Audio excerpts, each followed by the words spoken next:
கிரைஸ்தலான். இன்றைக்கி கிறிஸ்தவர்கள் எல்லாரும் கொண்டாடுகிற ஒரு நாள். என்ன நாள்னால் இன்றைக்கி துக்கத்தின் நாளாய் இந்த புனித வெள்ளியை கொண்டாடுவோம். இதில் ஆண்டவர் அதில் முக்கியமான வார்த்தைகள்னால் ஆண்டவர் நமக்காய் சிலுவையிலே மரிக்கும்போது பேசின 7 வார்த்தைகளை குறித்து நாம் இப்போது பார்க்கலாம்.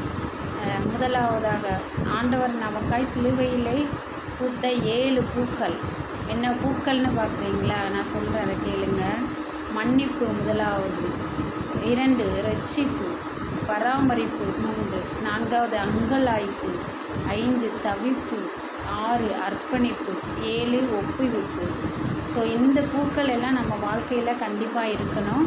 அதை இதுவரைக்கும் நம்ம கடைபிடிக்கலைன்னா இனி நம்ம வாழ்க்கையில் அந்த பூக்களை நம்ம சிலுவை சுமந்து ஆண்டவருக்காக வாழுவோம்.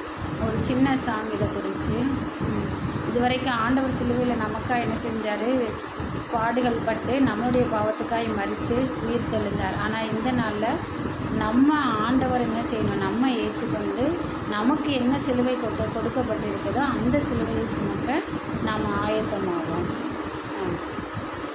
சிலுவை சுமந்தவராய் சீஷனாகுவோம்.